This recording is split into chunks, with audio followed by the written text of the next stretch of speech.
Hello students, good evening. तो आज हम स्टार्ट करेंगे चैप्टर 9 का लेक्चर नंबर 2।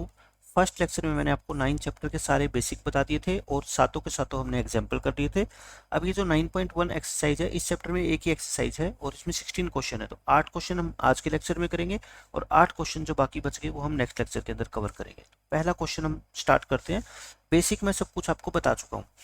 एक सर्कस आर्टिस्ट है, वो a circus artist is climbing a 20 metre long rope. देखो, सर्कस के अंदर जो आर्टिस्ट होता है वो एक रस्सी के सहारे ऊपर चढ़ रहा है, कोई खंबे के ऊपर, कोई पोल के ऊपर। मान लो ये वर्टिकल पोल है। मैं जैसे लैडर लगाते थे हम, जो मैंने ऑब्जेक्टिव क्वेश्चन में आपको पढ़ाया है, वैसा ही क्वेश्चन है। ये एक पोल है, एक सर्कस का आर्टिस्ट है जो इस रस्सी के सहारे, ये रस्सी है टेढ़ा, वो टेढ़ा चढ़ेगा। ठीक है, ये रस्सी धरती के साथ एंगल बनाती है कितना, 30 डिग्री का। बस ज्यादा नहीं पढ़ना होता आपको क्वेश्चंस को, थोड़ा थोड़ा पढ़ो और हिंट ले लो और आपको क्वेश्चन का आंसर तुरंत पता लग जाएगा। Find the height of the pole. आपको बताना है कि ये पोल जो है वो कितनी ऊंची है, ये हाइट बतानी है। और 20 मीटर लॉन्ग रोप, और ये जो रस्सी है ना, ये क्या है, रोप है। ठीक है, और ये रस्सी की जो लेंथ है वो कितनी है, 20 मीटर। आपको सिर्फ हाइट बतानी है, क्वेश्चन खत्म। आपको दो चीजें देखनी होती है देखो इस पूरे चैप्टर के अंदर, कि क्या गिवन है और क्या पूछा गया है। गिवन क्या है आपको, ये 20, पूछा क्या गया है, ये h। तो 20 और h से आप क्या रिलेशन बना सकते हो, परपेंडिकुलर अपॉन हाइपोटेनियस। देखो, साइन थीटा का फॉर्मूला क्या होता है, परपेंडिकुलर अपॉन में हाइपोटेनियस। थीटा कितना है यहाँ पे, 30, तो साइन 30 आ गया। p अपॉन एच, परपेंडिकुलर कितना है बताओ, h, यानी कि हमने इसको h मानना है, कुछ भी मान लो आप इसको। और परपेंडिकुलर अपॉन हाइपोटेनियस कितना है, 20। साइन 30 कितना होता है, 1/2, h/20। क्रॉस मल्टीप्लाई करोगे तो 2h इज इक्वल टू कितना आ गया, 20। तो h कितना आएगा आपका, 20/2 यानी कि 10। तो ये इस जो पोल की हाइट है वो कितनी आ गई आपकी, 10 मीटर। और यही इस क्वेश्चन का आंसर है। एग्जाम के अंदर आप लास्ट में लिखोगे, so height of pole is equal to 10 metre. और थोड़ा सा आपको एक्सप्लेन भी करना है एग्जाम के अंदर। ये ट्रायंगल मान लेना क्या, ABC, और स्टार्टिंग में लिख देना in triangle ABC sine theta is equal to perpendicular upon hypotenuse, sine 30 equal to h, इसको h मान लेना, लिख देना let AB is equal to h metre. ठीक है, और इस तरीके से आप आंसर निकाल सकते हो। बट आपने बीच के अंदर लिखा क्या है वो ज्यादा मैटर नहीं करता, आपके क्वेश्चन का सॉल्यूशन क्या होना चाहिए, बिल्कुल सही होना चाहिए। एग्जामिनर आपके नंबर नहीं काटेगा। ये देखो, ये बहुत इंपॉर्टेंट क्वेश्चन है। पेड़ जब बीच में से टूट जाता है, पहले मैं इसको कंसेप्ट आपको समझाता हूँ, फिर ये क्वेश्चन आपको बहुत आसान लगेगा। जैसे देखो, ये एक पूरा बड़ा पेड़ है, ये क्या है, कंप्लीट ट्री है। अब क्या हुआ, आंधी आई और ये पेड़ बीच में से टूट गया। मतलब कि मान लो यहाँ से ये पेड़ टूट गया, यहाँ से ये ऊपर वाला हिस्सा टूट गया, लेकिन टूट के ये ऊपर वाला हिस्सा जो है ना, बिल्कुल अलग नहीं हुआ पेड़ से।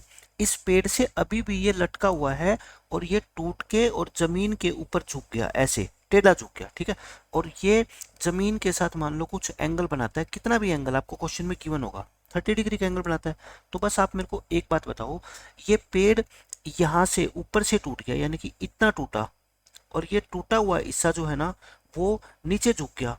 तो ये वाली जो दोनों साइड्स है वो दोनों क्या होगी, इक्वल होगी ना, क्योंकि जितना पेड़ टूटा है ऊपर से उतना ही तो नीचे झुका है। तो कहने का मतलब ये दोनों साइड क्या है आपकी, इक्वल है। ठीक है, और कहता है ये जो पेड़ नीचे से टूटा हुआ है, ये जो नीचे वाला सिरा है, ये इस ट्री का इस सिरे से मान लो आपकी डिस्टेंस है कितनी, 10 मीटर। तो आपको कहता है पेड़ की, पूरे पेड़ की हाइट बताओ। आप मेरे को ये बताओ बस, हम किसी भी ट्रायंगल में अगर हमारे को एक एंगल गिवन हो और एक साइड गिवन हो तो हम बाकी सब कुछ निकाल सकते हैं। ठीक है, हम ये साइड निकाल सकते हैं, हम ये साइड निकाल सकते हैं। अब देखो, ये साइड जितनी होगी उतनी ही तो ये साइड होगी, और इन दोनों को अगर मैं ऐड कर दूंगा तो ये पूरे पेड़ की क्या आ जाएगी, हाइट आ जाएगी भाई, ये भी और प्लस में ये नीचे वाले, ये दोनों को ऐड कर दो तो क्या आ जाएगी, पूरे ट्री की हाइट। तो ये इस क्वेश्चन का कॉन्सेप्ट है, ट्री वाले क्वेश्चन का। आपको बस ये ध्यान रखना है कि ये दोनों साइड क्या होती है आपकी, इक्वल, क्योंकि जितना पेड़ ऊपर से टूटा है वही पेड़ तो नीचे झुकाया गया है ना। तो देखो अब इस क्वेश्चन को क्या है, ये बिल्कुल सेम क्वेश्चन है, डायग्राम बना दो आप, वही एक ही क्वेश्चन, एक ही कॉन्सेप्ट बनता है ट्री वाले पे। आप वही डायग्राम बना लो पहले। ये पेड़ है, ये यहाँ से टूट गया मान लो, और ये टूटते ही क्या है, नीचे झुक गया। कितने डिग्री के एंगल पे, 30 डिग्री के एंगल पे। नाम दे दो इसको ABC। एग्जाम में आपको नाम जरूर देने हैं, ठीक है, कुछ भी नाम दे दो, PQRS ABCD, जो आपको आसान लगते हो। कहता है तूफान के कारण एक पेड़ टूट गया एंड द ब्रोकन पार्ट, और जो टूटा हुआ पार्ट है, बैंड्स का मतलब क्या होता है, झुकना, वो नीचे झुक गया, so that the top of the tree, ये जो ट्री का टॉप है ना, वो ग्राउंड को क्या कर गया, टच कर गया, कितने डिग्री के एंगल पे, 30 डिग्री पे। The distance between the foot of the tree, यानी कि ये पेड़ का क्या है, फुट, ठीक है, सबसे नीचे वाला हिस्सा, to the point where the top touches the ground, यानी कि उस पॉइंट से जहां पे ये टॉप जो है पॉइंट इसको ग्राउंड को टच करता है, ये डिस्टेंस आपकी कितनी है, 8 metre. Find the height of the tree, आपको पूरे पेड़ की हाइट बतानी है। आप मेरे को ये बताओ, ये 8 मीटर है, तो आप ये निकाल ले पहले, ये आप मान लो कितनी x और इसको आप क्या मान लो y, आप अपनी मर्जी से कुछ भी मान लो, उससे कोई फर्क पड़ता ही नहीं है, ठीक है। बस आपको लिखना है लेट, आपको क्या लिखना है क्वेश्चन में, let A B is equal to Y और बी सी को आप क्या मान लो x, तो पूरे ट्री की हाइट क्या हो जाएगी बताओ, x प्लस में y, और ये y है तो ये भी कितनी है अपनी y है, ये बात आपको ध्यान रखनी है, ठीक है। अब मैं इस ट्रायंगल की बात कर रहा हूँ, एक ही तो ट्रायंगल है, एक ट्रायंगल है, तो इसमें क्या लिखूंगा मैं, in triangle P C D, इस ट्रायंगल में एक बार आप x निकाल लो, एक बार आप क्या है y निकाल लो, और आपका आंसर आएगा, देखो perpendicular upon base, perpendicular upon base क्या होता है आपका, टेन थीटा होता है, थीटा कितना है 30, तो यानी कि ये आ गया आपका कितना 1/√3, क्रॉस मल्टीप्लाई करोगे तो आपका x√3 इज इक्वल टू क्या आ गया 8, आपको तो x निकालना है तो कितना आ गया 8/√3, x आ गया। इसी तरीके से आप क्या लो फिर दोबारा in triangle B C D, अब की बार देखो x आ गया, ठीक है, और एक y आपको निकालना है, x कितना आ गया बताओ आपका 8/√3, तो फिर आप फॉर्मूला लगाओ क्या, ये परपेंडिकुलर ये हाइपोटेन्यूज, चाहे आप कोस थीटा का फॉर्मूला लगा दो, अगर आप कंफ्यूज हो रहे हो तो आप इस 8/√3 को छोड़ दो, इस 8 को ही लेके चलो, ठीक है। ये क्या है बताओ आपका बेस, और ये आपका क्या है हाइपोटेन्यूज, बेस अपॉन हाइपोटेन्यूज क्या होता है, कोस थीटा होता है, तो यानी कि 8 divide by Y is equal to cos 30, और कोस 30 की वैल्यू कितनी होती है √3/2, क्रॉस मल्टीप्लाई करें तो कितना आ गया √3y इक्वल टू 16, तो यहाँ से y आपका कितना आ जाएगा 16/√3, तो मैंने x भी निकाल के दिखा दिया, y भी निकाल के दिखा दिया। अब आपको क्या चाहिए बताओ, हाइट चाहिए ट्री की, तो लिख दो height of tree, height of tree कितनी आएगी आपकी 8/√3 और प्लस में 16/√3, √3 एलसीएम लोगे तो 8 और 16 को प्लस कर दो 24, 24/√3, लेकिन मैंने आपको क्या बताया था लास्ट लेक्चर में, √3 को नीचे नहीं छोड़ना, इसको ऊपर शिफ्ट कर दो और 3 से क्या कर दो डिवाइड, तो कितना आंसर आ जाएगा आपका 8√3 मीटर, और यही इस क्वेश्चन का आंसर है, यानी कि इस पूरे पेड़ की हाइट कितनी है 8√3 मीटर, क्योंकि x प्लस में y को हमने क्या किया है ऐड किया है, ठीक है। तो इंपॉर्टेंट क्वेश्चन है एग्जाम के लिए सबसे ज्यादा।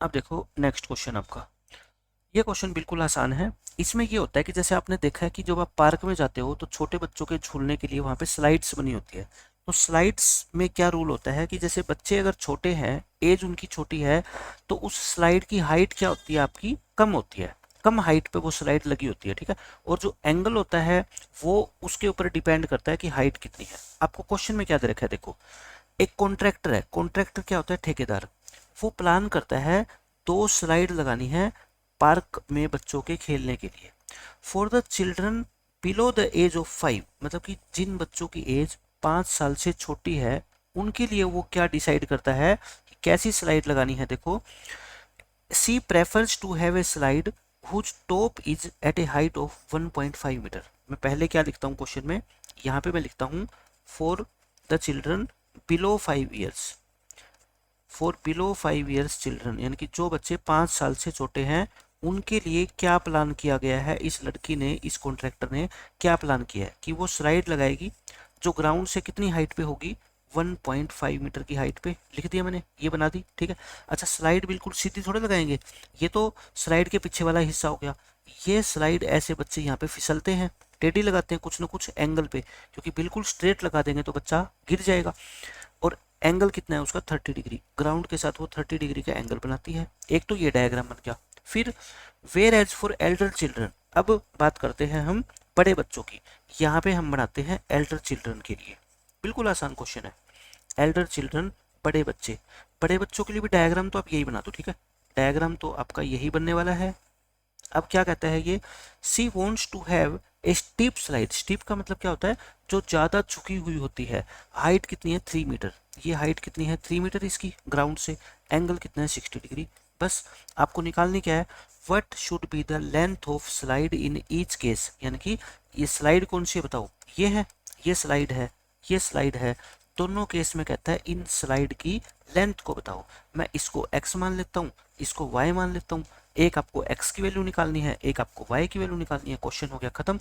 अब आप सीधा फॉर्मूला लगाओ, फॉर्मूला किसका लगाओगे बताओ, ये परपेंडिकुलर, ये हाइपोटेन्यूज, परपेंडिकुलर अपॉन हाइपोटेन्यूज क्या होता है, sine theta, perpendicular upon hypotenuse is equal to sine theta, theta कितना है 30 डिग्री, तो साइन 30 कितना होता है 1/2, क्रॉस मल्टीप्लाई करो, x कितना आ जाएगा आपका 3, तो x आ गया आपका 3 मीटर, ठीक है। इस स्लाइड की जो हाइट लेंथ होगी वो कितनी होगी 3 मीटर। अब इसकी बात करें, perpendicular upon hypotenuse is equal to sine 60, sine 60 कितना होता है √3/2, क्रॉस मल्टीप्लाई करें तो कितना आ गया आपका 3√3y इज इक्वल टू 6, तो y कितना आ गया 6/√3। अब √3 को ऊपर ले जाओ और 3 से डिवाइड कर दो, यानी कि 2√3, तो y की वैल्यू कितनी आ गई आपकी 2√3 मीटर। तो मैंने आपको दोनों क्वेश्चन करके दिखा दिए। 5 साल से जो छोटे बच्चे हैं उनके लिए स्लाइड की लेंथ 3 मीटर होनी चाहिए, और जो बड़े बच्चे हैं उनके लिए स्लाइड की लेंथ कितनी होनी चाहिए 2√3 मीटर। अब ये देखो, दोनों इंपॉर्टेंट क्वेश्चन है एग्जाम पॉइंट के लिए, एग्जाम पॉइंट ऑफ व्यू से बहुत इंपॉर्टेंट क्वेश्चन है दोनों के दोनों, और आसान क्वेश्चन है। इसमें क्या कहता है फोर्थ क्वेश्चन में, पहले हम फोर्थ करते हैं, नेक्स्ट पेज पे फिफ्थ करेंगे। Angle of elevation of the top of a tower from a point on the ground which is 30 metre away from the foot of the tower. देखो tower का question है, आप simple सा diagram बना दो, ये क्या है टावर। अब ये कहता है ग्राउंड के ऊपर एक पॉइंट है जो इस टावर से कितनी दूरी पे है, जो इस टावर से यानी कि टावर के फुट से ये वाला पॉइंट कितनी दूर है बताओ, 30 मीटर दूर है, ठीक है। और ये एंगल कितना है 30 डिग्री है। Find the height of the tower, आपको क्या निकालनी है टावर की हाइट। आप इसको ए नाम दे दो, इसको बी नाम दे दो, इसको सी नाम दे दो। आप लिखोगे let A B is the tower, tower क्या है आपका ए बी। हालांकि लिखना बहुत ज़्यादा मैटर नहीं करता, लेकिन जो बच्चे पूरे नंबर लेना चाहते हैं 80 आउट ऑफ 80, मैं कहता हूँ वो तो सब कुछ सीखे ताकि उसका नंबर कटने का कोई चांस रहे ना, ठीक है। ए बी क्या है टावर है, और ए बी को आप कितना मान लो एच मीटर मान लो, ठीक है, एच मीटर मान लिया तो बस अब क्वेश्चन खत्म।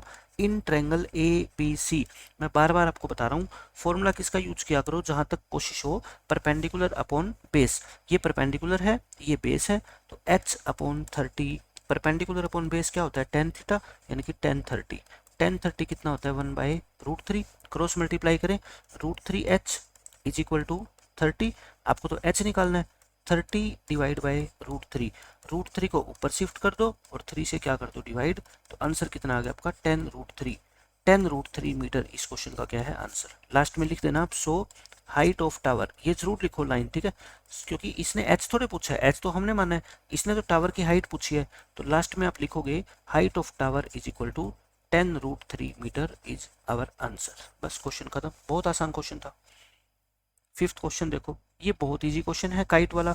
जब भी काइट वाला क्वेश्चन आएगा ना तो आप बस सिंपल एक ट्रायंगल वाला डायग्राम बना दिया करो, इससे ज़्यादा काइट के ऊपर कोई क्वेश्चन एग्जाम में नहीं पूछा जाता। ये देखो ये है। अब इसके अंदर दो चीज़ें इंपॉर्टेंट है, एक तो ये कि ये क्या होती है कि ग्राउंड से काइट कितनी हाइट पे उड़ रहा है, यहाँ पे काइट उड़ रहा है, ठीक है, यहाँ पे क्या है आपकी पतंग उड़ रही है, ग्राउंड से कितनी हाइट, ये तो क्या होगी काइट की हाइट होगी। और ये क्या होती है काइट की स्ट्रिंग, स्ट्रिंग का मतलब डोरी, जैसे आप डोर होती है काइट की, स्ट्रिंग की क्या होती है ये लेंथ, कि कितनी लंबी डोरी है आपके पास जिससे आप पतंग को उड़ा रहे हो, ठीक है। क्या कहता है a kite is flying at a height of 60 metre above the ground, ये हाइट कितनी है 60 मीटर है, और the string is attach to the kite, ये जो डोरी बंधी हुई है काइट से उसको हमने एक पॉइंट से बांध दिया यहाँ पे ग्राउंड पे। इंक्लिएशन, इंक्लिएशन का मतलब क्या होता है एंगल, वही आपको एंगल ऑफ एलिवेशन दे रखा है कितना 60 डिग्री।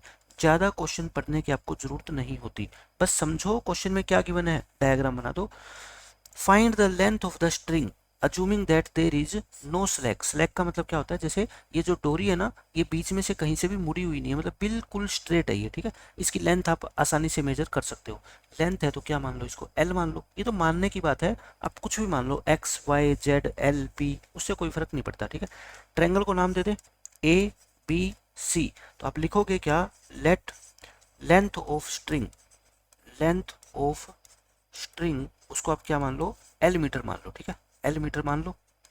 तो अब इस ट्रायंगल में, इन ट्रायंगल ए बी सी, बताओ ये परपेंडिकुलर है, ये हाइपोटेन्यूज है, परपेंडिकुलर अपॉन हाइपोटेन्यूज क्या होता है, साइन थीटा, यानी कि साइन 60, और साइन 60 कितना होता है, √3/2, √3/2 होता है। तो बस सोल्व करो, क्रॉस मल्टीप्लाई करें, कितना आएगा आपका L√3 is equal to 120, L कितना आएगा 120 डिवाइड बाई √3, और मैं बार बार आपको क्या बता रहा हूँ, √3 को ऊपर ले जाओ और 3 से क्या कर दो डिवाइड, ये कट जाएगा, तो यानी कि 40√3 मीटर, ये अपना क्या है इस क्वेश्चन का आंसर है। लास्ट में लिख देना, so length of the string is equal to 40√3 metre, answer आ जाएगा आपका, ठीक है।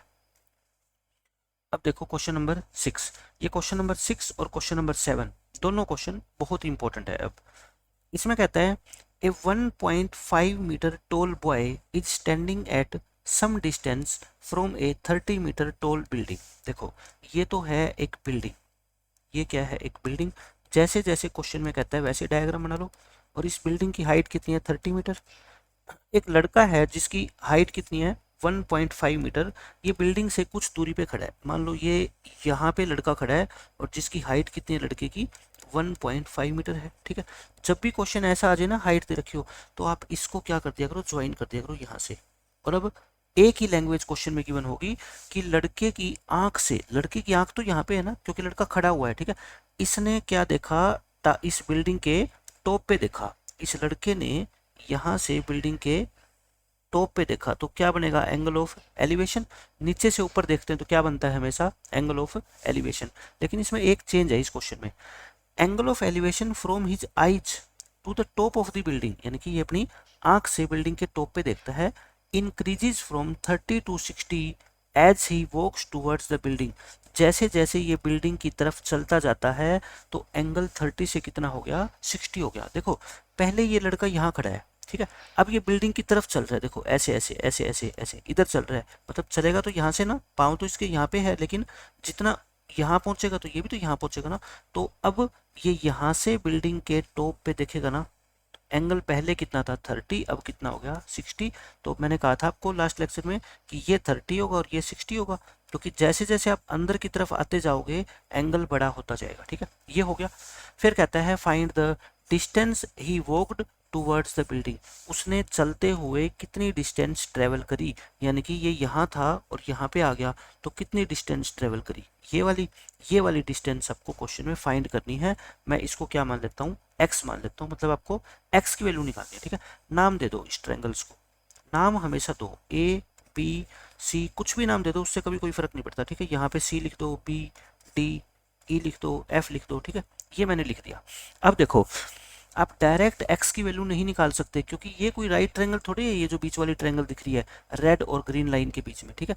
आप क्या करोगे, देखो इसमें आपको दो ट्रायंगल नजर आ रही है, ये बताओ मेरे को, ये अगर 1.5 है तो ये भी तो कितनी होगी, 1.5 होगी ना, ये भी कितनी होगी आपकी 1.5। आपको लिखना है यहाँ पे, ठीक है, आपको क्या लिखना है, B C is equal to E D is equal to 1.5 metre. चीजें आपको सारी लिखनी है जब सब्जेक्टिव क्वेश्चन आएगा।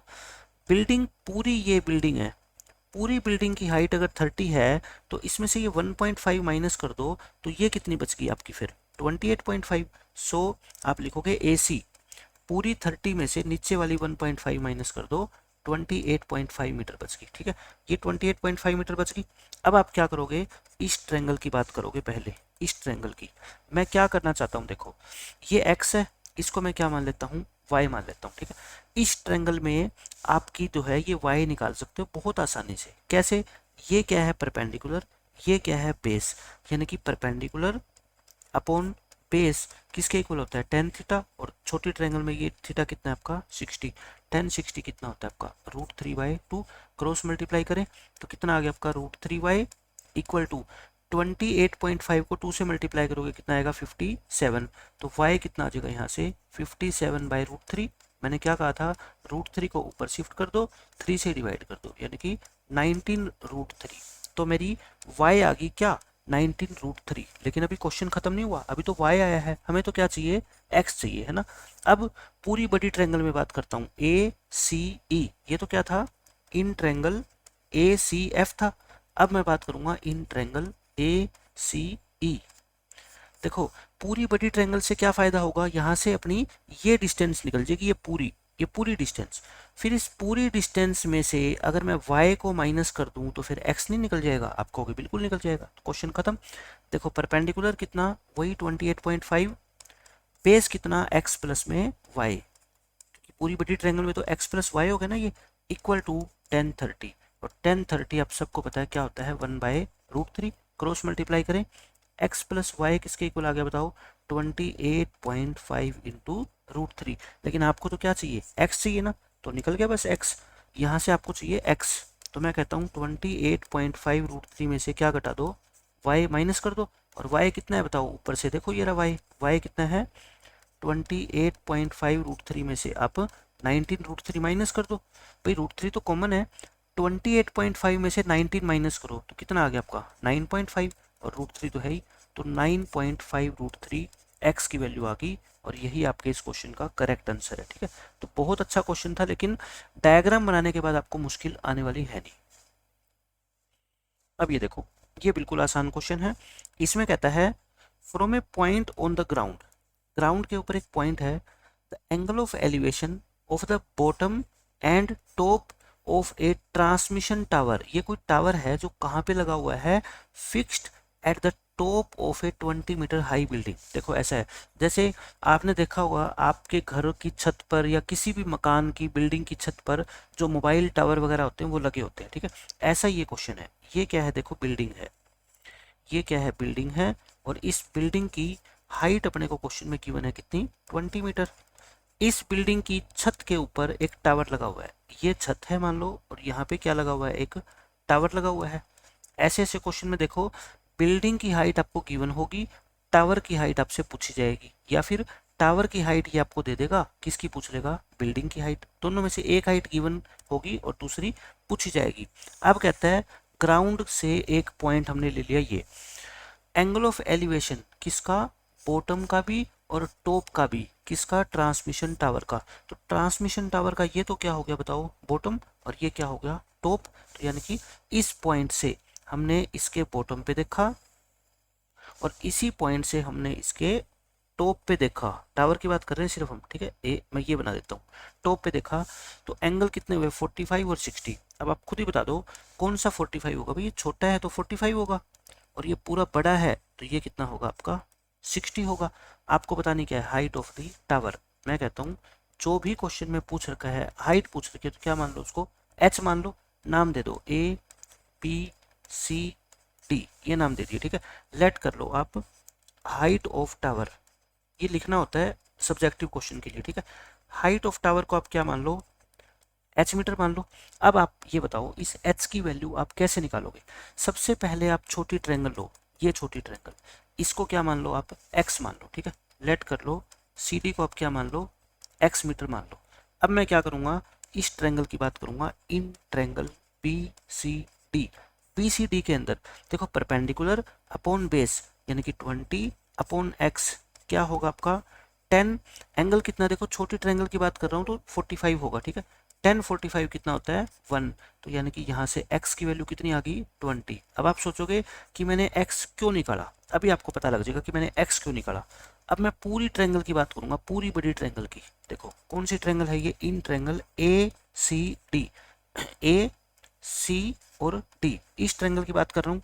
परपेंडिकुलर कितना है बता दो इस क्वेश्चन में, h प्लस में 20, पूरी हाइट कितनी है ये h प्लस में 20, और अपॉन बेस, बेस कितना बता दो, x इज इक्वल टू 1060। 1060 कितना होता है आपका √3। अब आप बताओ ये x चाहिएगा ना आपको, और x की वैल्यू कितनी है बताओ 20, तो x की वैल्यू को क्या पुट कर दो आप 20, और क्वेश्चन हो गया आपका खत्म। क्यों, क्योंकि यहाँ से आपका h निकाल सकते हो आराम से, h प्लस 20 किसके इक्वल आ गया 20 √3। तो h कितना आ गया आपका, यहाँ से h कितना आ जाएगा 20 √3 में से 20 माइनस कर दो, चाहो तो 20 कॉमन ले लो, क्या आ जाएगा आपका √3 - 1 मीटर आंसर। ठीक है, ये इस ट्रांसमिशन टावर की क्या है, हाइट है। तो बहुत अच्छा क्वेश्चन था और एग्जामिनेशन पॉइंट के लिए सबसे इंपॉर्टेंट क्वेश्चन है ये। अब देख लो आप, ये आज के लेक्चर का लास्ट क्वेश्चन है। A statue 1.6 metre tall stands on the top of a pedestal. Pedestal क्या होता है, देखो लकड़ी का स्टैंड। जैसे आपने अपने घरों में देखा है कि एक लकड़ी का स्टैंड बनाया होता है हमने, और उसके ऊपर कोई हमने स्टैचू का मतलब कोई मूर्ति रखी हुई है, ठीक है, कोई भगवान की मूर्ति रखी हुई है या कोई टेडी बियर रखा हुआ है, इस तरीके से। मतलब कि यही आप मान लो, जैसे पिछले क्वेश्चन में बिल्डिंग के ऊपर टावर था, यहाँ पे पेडेस्टल के ऊपर क्या है, आपका स्टैचू है। स्टैचू का मतलब आप समझ लो क्या, मूर्ति, और पेडेस्टल का मतलब आप ये मान लो एक ऐसा स्टैंड जिसके ऊपर वो मूर्ति रखी होती है। तो आप खुद सोचो, पेडेस्टल नीचे होगा या मूर्ति? आप कहोगे जी पेडेस्टल नीचे होता है, मूर्ति उसके ऊपर होती है, ठीक है। तो मैं ये बना देता हूँ क्या, पेडेस्टल, ये मैंने क्या बना दिया, पेडेस्टल, और इसके ऊपर हम क्या रख देते हैं, स्टैचू। बिल्कुल सेम पीछे वाला क्वेश्चन है, ठीक है। यहाँ पे हमने रख दिया स्टैचू, ये हो गया। अब स्टैचू कितना है, 1.6 मीटर टोल है। पिछले क्वेश्चन में आपको टावर की हाइट पूछी थी, बिल्डिंग की दे रखी थी, अब की बार आपको स्टैचू की हाइट दे दी, और किसकी पूछ ली, पेडेस्टल की। ये कहता है from a point on the ground the angle of elevation of the top of the statue, मतलब कि ग्राउंड पे आप एक पॉइंट ले लो, ये आपने स्टैचू के टॉप पे देखा, देखो ये रहा स्टैचू का टॉप। आप है ना बिना देखे बस यही फिगर बना दिया करो, एक बार यहाँ पे देखोगे और एक बार आप स्टैचू के बॉटम पे देखोगे, ठीक है। और एंगल ऑफ एलिवेशन कितना है आपका, ये 60, ये 45। तो देखो छोटे वाला 45 होगा और बड़े वाला कितना होगा, 60। लिख दिया हमने। Find the height of the pedestal, आपको पेडेस्टल की हाइट निकालनी है। ये इसको क्या मान लेता हूँ मैं, एच, नाम दे दो ए बी सी डी। देखो हर क्वेश्चन को सोल्व करने का जो तरीका होता है ना वो सेम होता है। इसको क्या मान लो आप, x, और आपको पता है कि x जब तक नहीं निकालोगे तब तक आपका क्वेश्चन सोल्व नहीं होगा, ठीक है। एक तो पूरी बड़ी ट्रायंगल में लेंगे हम, और एक इस छोटी ट्रायंगल में, बस हर क्वेश्चन का स्टेप यही होता है। आप लिखो इन ट्रायंगल, किस ट्रायंगल में, B C D, in triangle B C D. अगर मैं बात करूं परपेंडिकुलर अपॉन बेस यानी h अपॉन x, तो छोटी ट्रायंगल में एंगल कितना है, 45, तो कितना आ गया, 1045। 1045 होता है 1। तो इसका मतलब यहाँ से मैं कह सकता हूँ कि h की वैल्यू किसके इक्वल है, x के। इसको आप क्या नाम दे दो, इक्वेशन नंबर 1। अब मैं बात करूंगा बड़ी ट्रायंगल की, A C D, in triangle A C D perpendicular upon base, मैं फॉर्मूला वही लगाऊंगा, ठीक है, हर बार। परपेंडिकुलर कितना है, देखो यहाँ से लेके यहाँ तक पूरा, यानी कि 1.6 तो ये और h ये, तो टोटल कितना हो गया, 1.6 प्लस में h अपॉन में क्या है, x इक्वल टू 1060, और 1060 कितना होता है आपका, √3। ये आ गया। अब देखो इस क्वेश्चन में हमें x तो चाहिए ही नहीं, हमें तो क्या चाहिए, ये h निकालना है। x की जगह है, क्या मैं x की जगह h पुट कर सकता हूँ, क्यों, क्योंकि इक्वेशन नंबर 1 देखो ऊपर बना रखी है, h और x दोनों क्या है, इक्वल है। तो मैं चाहूँ तो x की जगह h पुट कर देता हूँ, क्यों, क्योंकि मेरे को h की वैल्यू चाहिए। क्रॉस मल्टीप्लाई कर दो और आपका आंसर आ जाएगा। देखो कितना आ गया ये, h√3 इक्वल टू 1.6 प्लस में h को इधर ले आओ, उस प्लस h को इधर लेके माइनस कर दो, और h यहाँ से कॉमन ले लो, √3 माइनस 1.6। तो बस थोड़ा सा सोल्व कर लो, h कितना आ गया आपका, 1.6 अपॉन √3 माइनस 1। आंसर बस इस तरीके से नहीं छोड़ना, आपको क्या करना है, अब रैशनलाइज करना है। √3 प्लस 1 से मल्टीप्लाई कर दो, √3 प्लस 1 से डिवाइड कर दो, तो 1.6 इंटू √3 प्लस 1, नीचे a minus B, A plus B, तो a का स्क्वायर करोगे तो 3 हो जाएगा, और b का स्क्वायर करोगे तो 1। तो ये कितना होएगा आपका 2, 3 में से 1 गया 2, और 1.6 को 2 से डिवाइड करोगे तो क्या आएगा आपका 0.8। तो इतना आंसर आप छोड़ सकते हो, ठीक है। 0.8 को चाहो तो आप क्या लिख दो, 8/10 यानी कि 4/5 इंटू √3 प्लस 1। आपका कोई एग्जामिनर क्वेश्चन गलत नहीं करेगा अगर इतना आंसर छोड़ दोगे, ठीक है। चाहो तो इतना भी छोड़ सकते हो, बट मैथमेटिक्स के अंदर ये कन्वेंशन बनी हुई है कि नीचे स्क्वायर रूट वाली टर्म आप नहीं छोड़ते। कई बार एग्जामिनर क्या होता है, बोर्ड का एग्जाम है आपका, हम उसके पास तो बैठेंगे नहीं, या उससे बोल देंगे कि टीचर हमारा नंबर काट लिया और आप इसका नंबर दे दो, उसने काट लिया तो फिर काट लिया। इसलिए रिस्क नहीं लेना उन बच्चों को जो पूरे के पूरे नंबर लेके आना चाहते हैं। लेकिन जिन बच्चों की कैलकुलेशन थोड़ी वीक है, तो मैं कहता हूँ वो यहाँ तक भी आंसर छोड़ सकते हैं, क्योंकि आगे सोल्व करेंगे कहीं ना कहीं मिस्टेक हो जाएगी, और वो आधा नंबर और लेने के चक्कर में जो पहले वाले नंबर थे वो भी कटवा बैठेंगे, ठीक है। तो इसलिए अपनी कैलकुलेशन के हिसाब से बच्चा कैलकुलेशन को आगे बढ़ा सकता है।